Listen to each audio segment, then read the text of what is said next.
What's going on, YouTube? Jake from Tech Kitchen here with another great tutorial. So just a quick warning, you might notice I'm a little stuffy. I've been sick for the last week with bronchitis. Just starting to get over it, but I've been wanting to put together this video for the last few days, so here I am. So as far as the video, it's another great tutorial.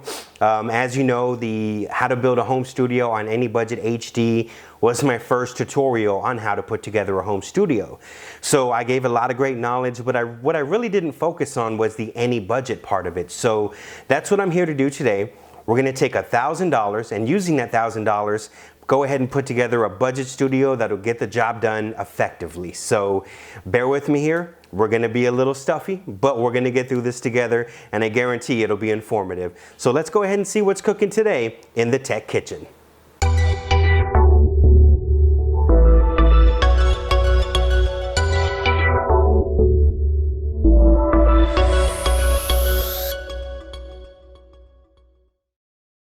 All right, so we're gonna start with the brains of the operation first. And what do I mean by brains? Well, talking about the computer. So what I have here is a Toshiba 14-inch laptop. This one has 6 gigabytes of RAM and a i5 quad-core processor. As you can see, it has a very Mac-like finish to it, which is one of the reasons I got it. I figure, hey, you know, if you're gonna go with a PC, you might as well get one with a very nice build. And it is very nice. A lot of them are plasticky. This one feels really nice and it's got a almost aluminum kind of finish. And what I like a lot about it is that the keys are not the kind of keys that are just real cheap and just kind of go over the surface and are likely to pop out. So I got a really good deal here and I spent about $400 on this one. I got it on sale, it was $399. So we'll just say $450 is what I spent. So $450 is going to be our budget for a computer. And you know, I know that you can go shopping and you can find like 4 gigabyte computers relatively cheap all the time. I really would not go less than 6. And the reason I say 6, you know, usually you go 4 to 8 is because you tend to find these 6 gigabyte models on sale a lot. So if you can, get a 6 gig and get the quad core processor. You don't want to have to, you know, you don't want to be working on a project uploading all these plugins, and then as you're trying to mix with all these plugins at the same time, your system just gets boggled down and freezes, you get dropouts, you know, you don't want to deal with any of that stuff. So another thing that I would recommend is do not buy off of Craigslist. I recommend buying new, and I know that when you buy new and you get them from a store like Best Buy, it's going to come with a lot of other software apps that maybe you wouldn't download on a computer for music. If you have the luxury of building a computer and you can get it for that cheap, hey, go for it. But most of us are just going to end up buying, you know, consumer-wise, you know, at a store. So I think in that case, this is the way to go. If you go off of Craigslist, then, you know, you just got to think in terms of, well, why would somebody be selling a computer that is a beast for a really cheap price? You know, maybe they dropped it, maybe it's got a virus, maybe it's crashed. You don't want to be the one to find out, you know, that it's got issues when you already have all this work on your computer and then it crashes and you lose everything. So just my personal opinion, feel free to do, you know, what you will. But again, just recommendations. It's going to be 6 gigabytes. With a quad-core processor.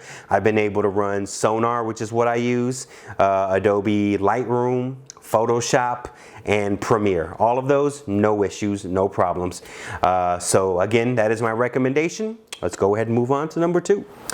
All right, so we covered the brains, right? So what I'm gonna talk about next is basically the heart of the operation here. So what it does is it takes your analog signal and converts it into digital to upload it to the computer.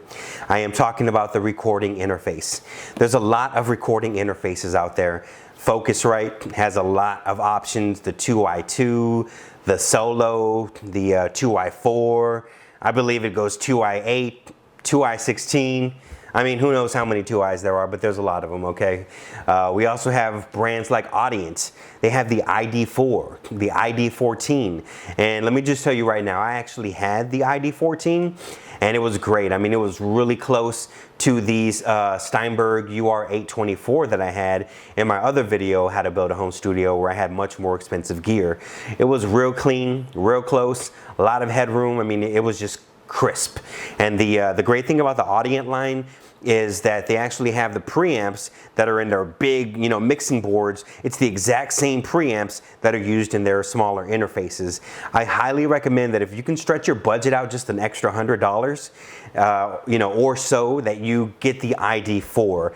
I haven't personally tried it, but it's basically taking the ID14 and just condensing a little bit more. Still has that preamp in it. I'm positive it's going to be outstanding. For this video though, we're sticking with that $1,000. So what I went ahead and did is I looked for the best option, right?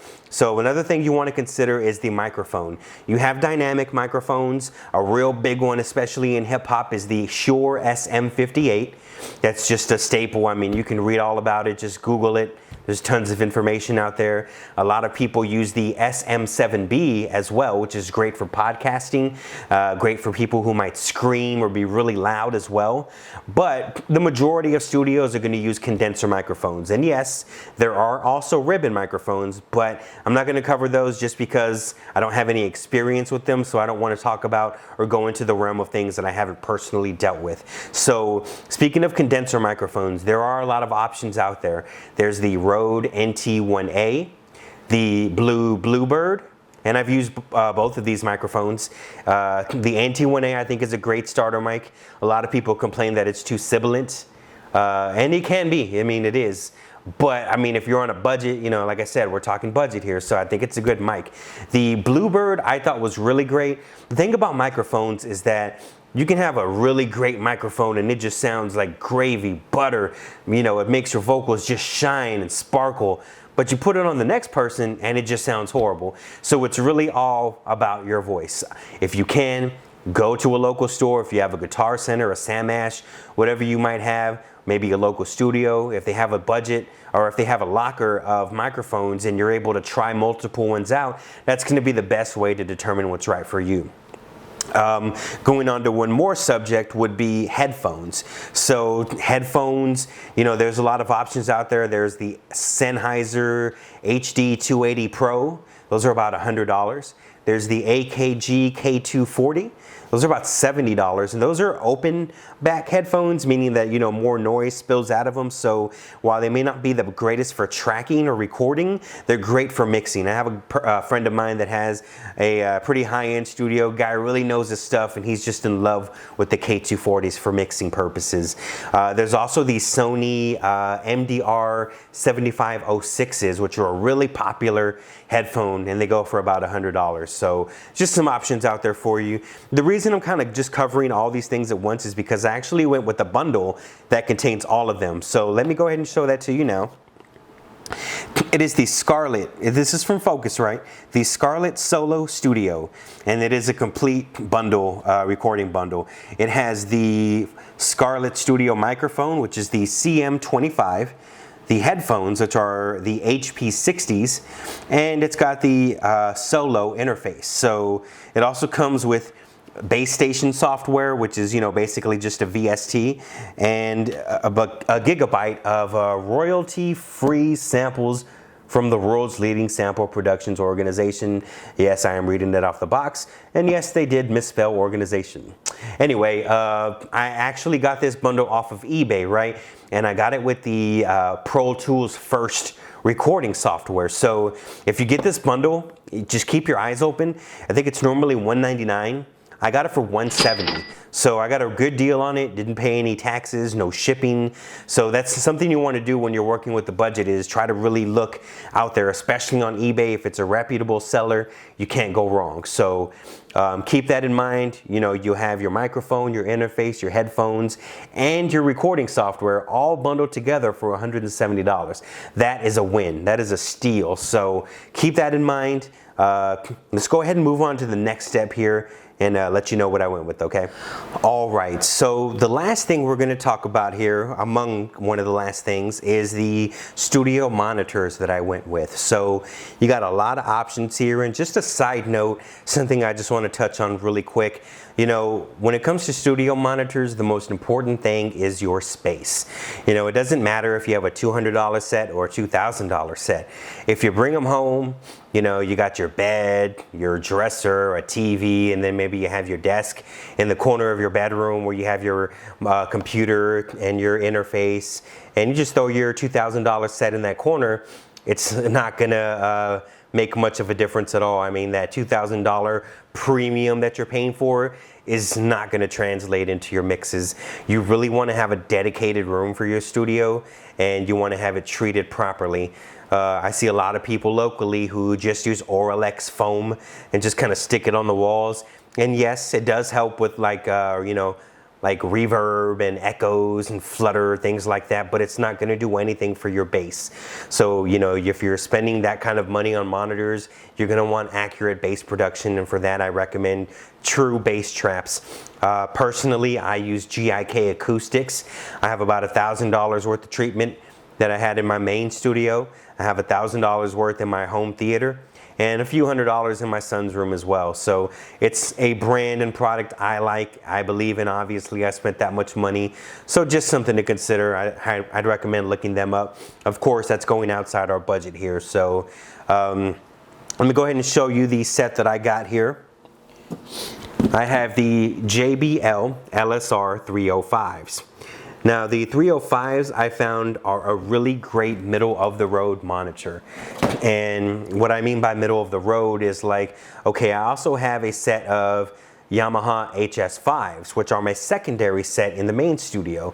So they're flat, they're boring, they're sterile, which is great. I mean, you really have to critical mix, you know, your mix in order to make it sound good on those monitors. So if you get it to sound good there, they're going to sound good anywhere, right?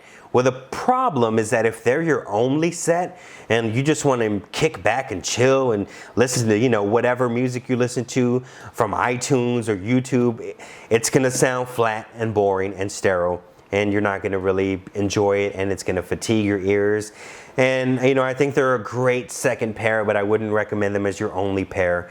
On the flip side, you might have something like the KRK Rockets, which are not sterile and boring. They have a lot of boom, a lot of bass to them. In my opinion, it's a little too much though. I've tried to mix on them and it sounds good, and I'm like, man, this beat is really hitting, right? But then you get to your car and it's like, wow, okay, I really overdid this. So it is, in my opinion, it doesn't translate well. So I think monitors are a subjective thing.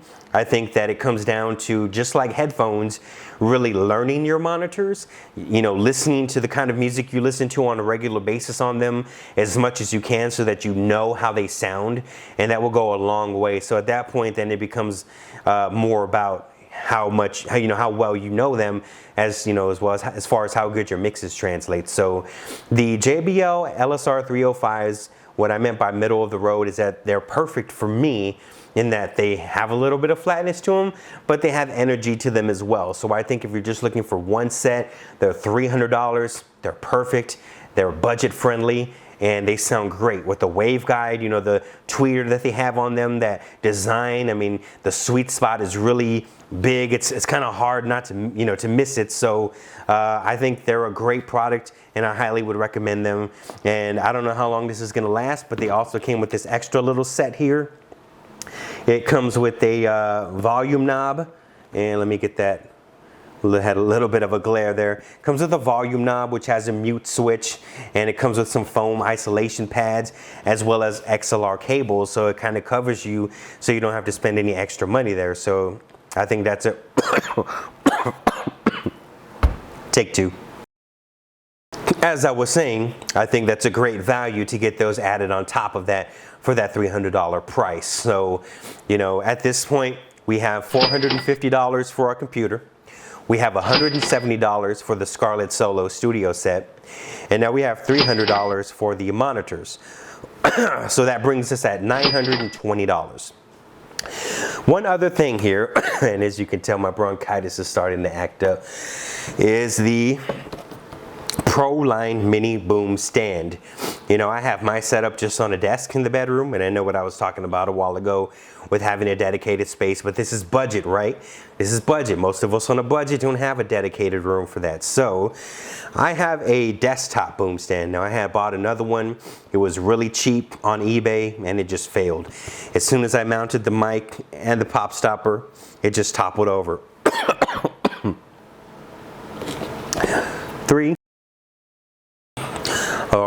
But this one here I found has a lot of weight on the base. The boom arm extends fairly, decently. I mean, it's nice. It covers exactly what I need, and so I spent about $40 on this. So that brings us up to what, $9.60? So we still got $40 left. Last piece of the puzzle here is the pop stopper. These things go for $6, $7 all day on eBay. We'll just say $10. There you go. That's everything covered. You've got $30 left over. Go buy yourself a steak. Medium rare is how I prefer it. But that's everything. So I'm going to go ahead and show you my actual setup in the room, and we'll take you from there before I choke on my throat here, okay? All right. All right. So here is everything set up in my room, and it is on a dresser. And, just one thing to keep in mind with my setup, this is not just a recording studio for me. My primary focus with this is YouTube production. So that's why you see the microphone on the desk stand there, as most of my videos are going to be narrating, podcast type of things. Though I will engage in recording music every now and then. And, stay tuned, because I'm actually going to do a video just reviewing the Scarlett Solo bundle. And I'm going to actually record a song and mix it and show you just what kind of quality you can get from having that bundle. Maybe money isn't everything, and maybe you can achieve pro results with minimal priced gear. So stay tuned for that. The monitor, as you see here in the middle, is not something I included because you don't need that. That was just something I wanted because I edit videos, so I wanted the bigger screen. If you have any questions, feel free to leave them. Please subscribe to the channel if you haven't. Stay tuned. I'm going to have a lot more videos coming. And again, thank you everybody for watching. Have yourself a nice day.